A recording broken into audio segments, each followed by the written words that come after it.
आणि नरेंद्र मोदींनी अशी घोषणा केली आहे की ते 400च्या वर जागा मिळवतील, 370 फक्त भाजपला असतील आणि NDAला 400च्या वर असतील.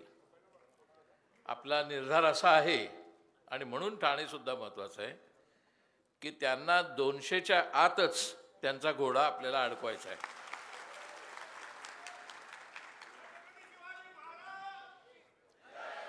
आणि त्यांचा अश्वमेध हा 200च्या आत अडकेल याची मला खात्री वाटण्याची अनेक कारणं आहेत. त्यातलं एक कारण हे आहे की स्वतः मोदींनाच आता तसं वाटायला लागलं आहे मनातनं.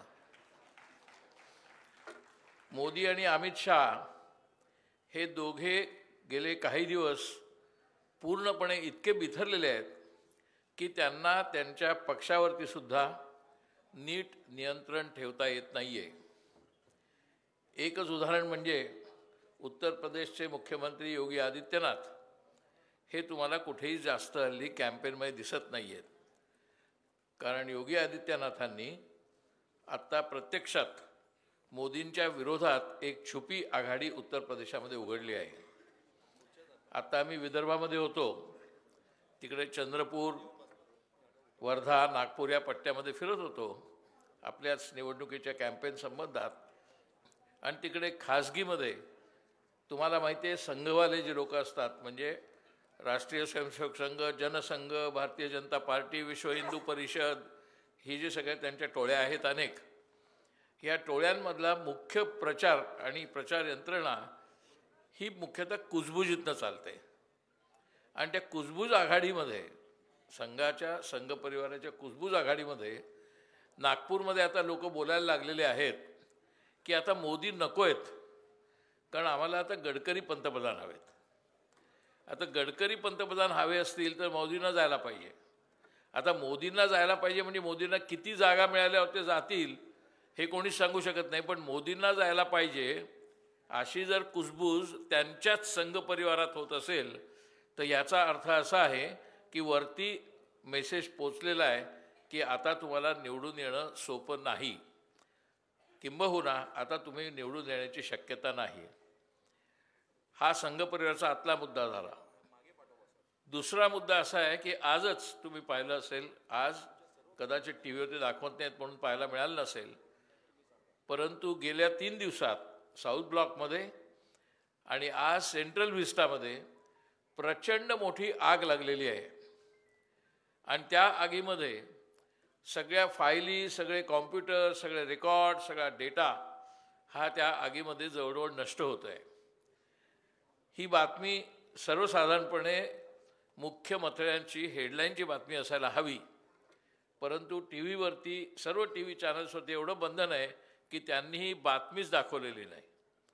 ही बातमी सोशल मीडियावरती आहे, परंतु ती फेक न्यूज नाही आहे. त्याचा पुरावा सोशल मीडियावरती त्या आगीच्या लोळांसहित, त्या आगीच्या ज्वालांसहित आपल्याला बघायला मिळतो आहे. ज्या वेळेला अशा प्रकारची घटना किंवा दुर्घटना घडते की ज्याच्यामध्ये सरकारच्या अधिकृत फायलींना पण आग लागते, त्यावेळेला जगामध्ये सर्वत्र असं मानलं जातं की सरकार जे आहे तेच आपल्याला नंतर ह्याच फायली आपल्या अंगावरती उलटू नयेत भस्मासुरासारख्या, म्हणून आपणच त्या सरकार सोडायच्या अगोदर जाळून टाकायला पाहिजेत. ही प्रक्रिया जगभर असते. ही प्रक्रिया इतकी जगभर असते. फक्त एकच उदाहरण देतो. हिटलरला असं वाटलं होतं की तो अजिंक्य आहे. त्याने पहिल्याच जवळजवळ 1.5 वर्षामध्ये बराचसा युरोप पूर्णपणे काबीज केलेला होता. आणि नंतर त्यांनी सोव्हिएत युनियन म्हणजे त्यावेळच्या रशियावरती हल्ला केला. त्यावेळी त्याला वाटलं की रशिया एकदा पडला की संपूर्ण युरोपवरती आपलं म्हणजे हिटलरचं साम्राज्य प्रस्थापित होईल आणि त्याच्या आधारे भारतावरती सुद्धा आपल्याला आपला अधिकार गाजवता येईल, कारण परिणामी इंग्लंडचं साम्राज्यही आपण धुळीला मिळवू शकू. अशा वल्गना हिटलर अगदी 1941च्या डिसेंबरपर्यंत करत होता. परंतु 1942मध्ये ह्या सगळ्या वल्गना फोर ठरल्या.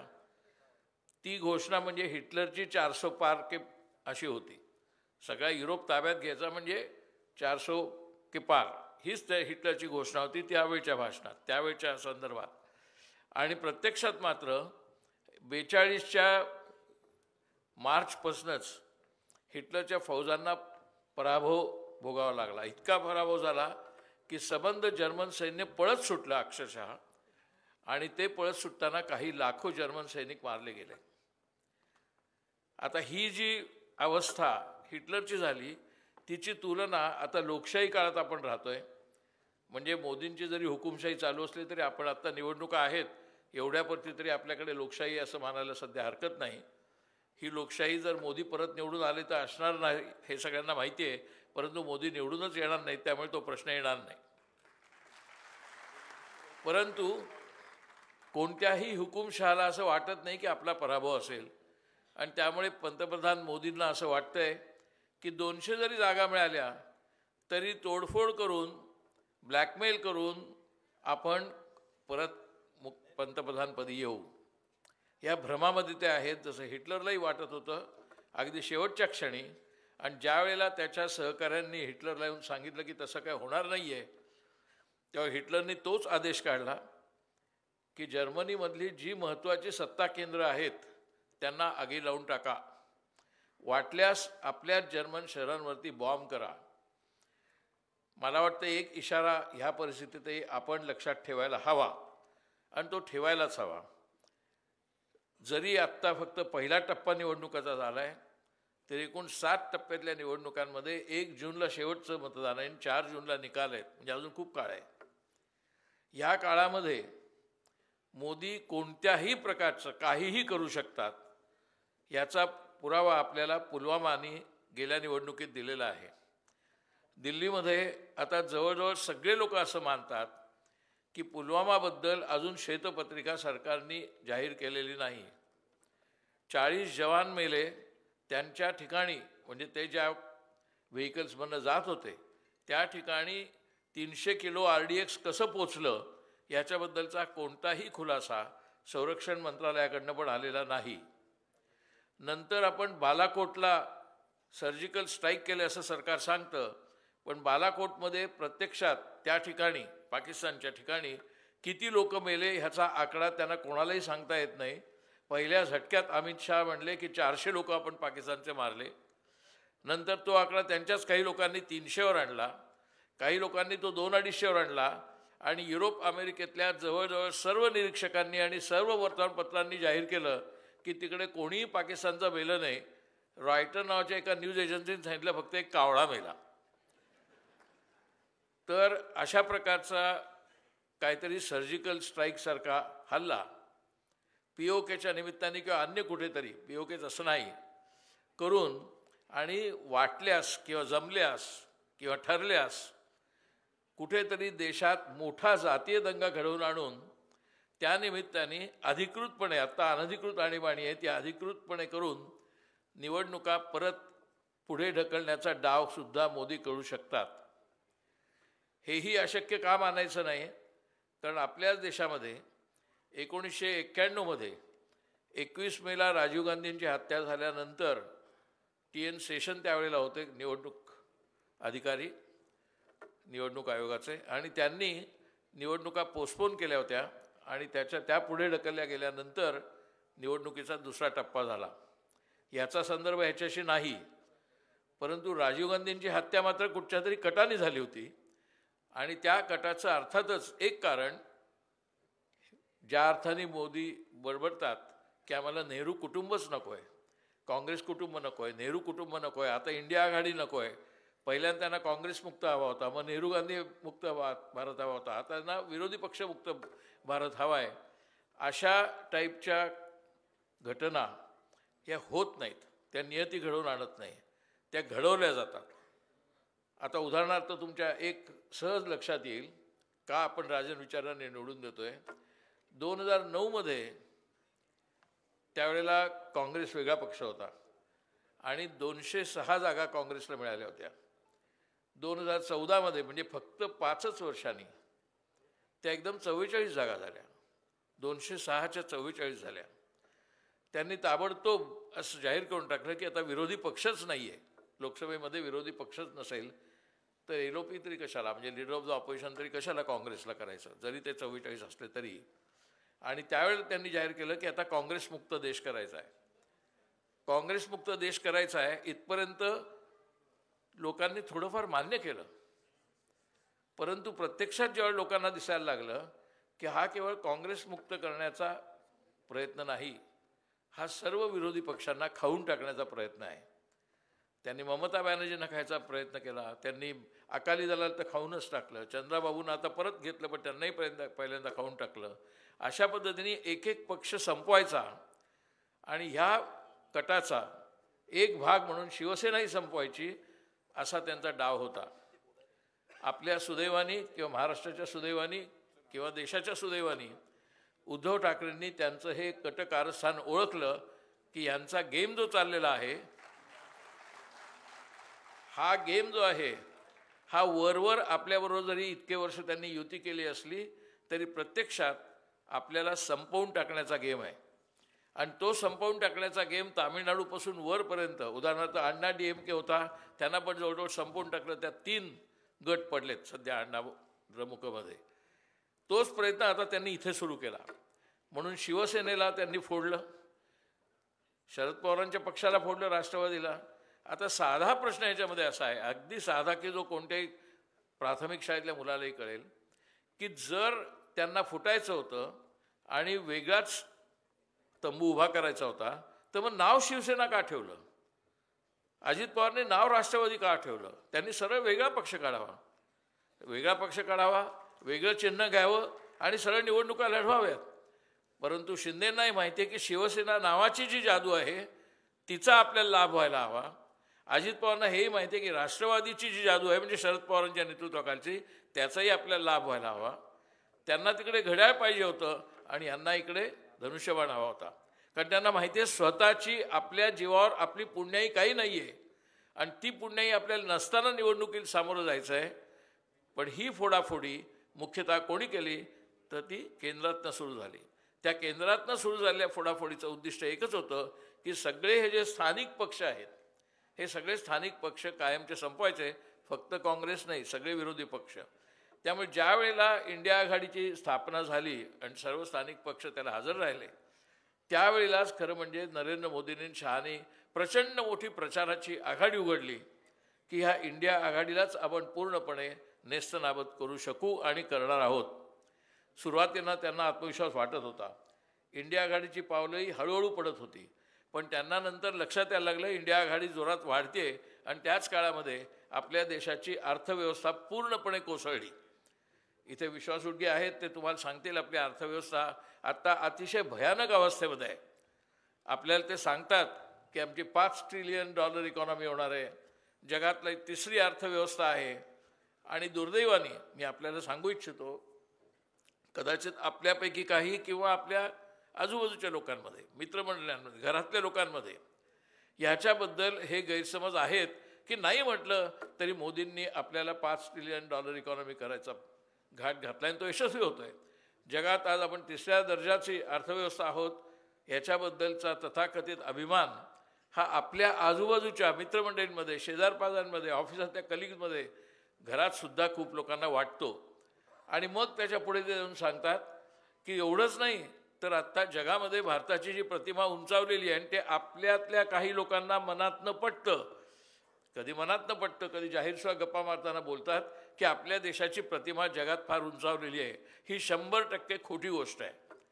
याचा उत्तम पुरावा आजच मिळालेला आहे. मालदीव आपला शेजारी देश आहे आणि नरेंद्र मोदींची इच्छा होती की सगळे शेजारी देश हे भारताचे मित्र असावेत आणि भारताचे मित्र असतील आणि ते मोदींच्या नेतृत्वाखाली असतील. मालदीवमध्ये निवडणुका झाल्या आणि 2/3पेक्षा जास्त मतांनी जे अध्यक्ष म्हणून निवडून आलेले आहेत त्यांनी सरळपणे जाहीरच केलेलं आहे की त्यांची मुख्य दोस्ती ही चीनबरोबर आहे. नेपाळ आपल्याबरोबर नाही, भूतान आपल्याबरोबर नाही, पाकिस्तान तर आपल्याबरोबर नाहीच, चीन आपल्या विरोधात आहे. म्हणजे मग यांचं जे काही परराष्ट्र धोरण आहे, मित्र जमा करायचं आणि जगामध्ये दाखवायचं की आपणच एकमेव नेता आहोत किंवा आपलं परराष्ट्र धोरण खूप चांगलं आहे आणि जगामध्ये आपल्याकडे सगळी वाहवा होते मोदींची. जगामध्ये मोदींची वाहवा होत नाही आहे. आता जगामध्ये लोकांची मानसिकता ही मोदींची टिंगल करण्याकडे चालली आहे. आत्ता माझ्या हाताशी ती सगळी वर्तमानपत्र नाहीत, परंतु सगळ्या कोणालाही मिळाली तर नेटवरती सहज मिळतील.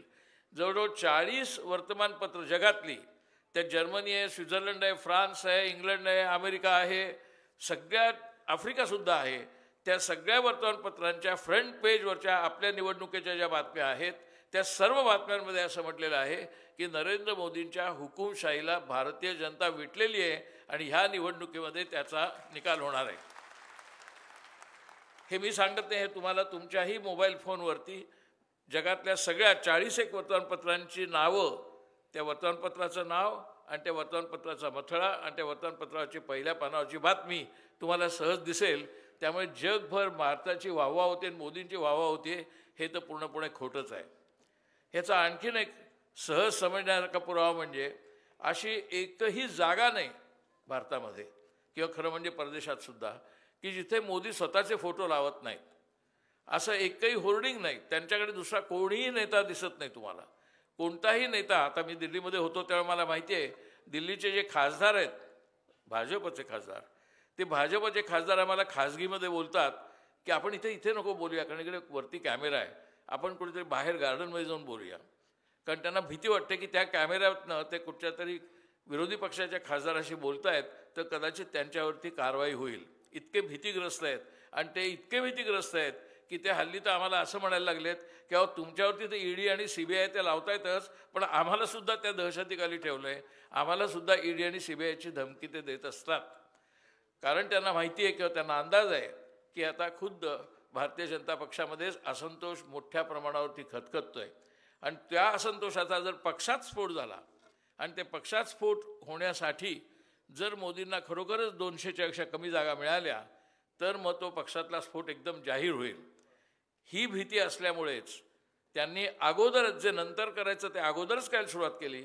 म्हणून त्यांनी शिवसेना फोडली, म्हणून त्यांनी राष्ट्रवादी फोडली, म्हणून त्यांनी अण्णा DMK फोडला. आता त्यांचा अकाली दल फोडण्याचा प्रयत्न चालू आहे पण तो यशस्वी झालेला नाही. त्यांनी बिहार फोडलं आणि नितीश कुमारला पाचव्यांदा परत त्यांच्याकडे घेतलं. हे जे सगळे प्रयत्न चालू आहेत, त्यानंतर ममता बॅनर्जींचे काही सहकारी त्यांनी फोडले आणि घेतले, हे सगळे प्रयत्न चाललेले आहेत. ते त्यांना जे नंतर करायचं आहे, नंतर NDAचं राज्य आणण्यासाठी कमी जागा मिळाल्या तर सगळ्या लोकांना एकत्र करून ते त्यांनी प्रयत्न आत्ताच सुरू केलेले आहेत. आणि ते आत्ता सुरू करण्याचं कारण त्यांना ती मोठ्या प्रमाणावर धास्ती आहे. ही धास्ती जर त्यांची वाढत गेली तर आत्ता दिल्लीमध्ये सेंट्रल विसाला आग लागली आहे. ही माणसं ही इतकी क्रूर, हिंस्त्र आणि कपटी कारस्थानी आहेत, म्हणजे नरेंद्र मोदी आणि अमित शाह आणि सर्वजण त्यांची गँग, ते इतके हिंस्त्र आणि कारस्थानी आहेत की ते देशामध्ये कोणत्याही प्रकारचा हाहाकार माजवण्याचा प्रयत्न करू शकतील. ते कोणत्याही महत्त्वाच्या नेत्यांचे खून करू शकतील. ते खून झाल्यानंतर त्यानिमित्ताने हा अनुभव आपण घेतला आहे राजीव गांधींच्या, म्हणून मी सांगतोय. आणि ते झाल्यानंतर ज्या प्रकारचं वातावरण देशामध्ये पसरेल त्या वातावरणाचा फायदा घेऊन निवडणुकीमध्ये वेगळ्याच प्रकारचा हस्तक्षेप करण्याचा प्रयत्न मोदी करतील. आपल्याला माहिती आहे ज्या वेळेला आपल्या देशाचे सर्व सैन्याचे प्रमुख रावत यांचं विमान पडलं त्यावेळेला त्या विमानामध्ये त्यांच्या पत्नी आणि त्यांच्यावर त्यांचे अतिशय निकटचे 20 सहकारी एका फटक्यात एका अपघातामध्ये मारले गेले.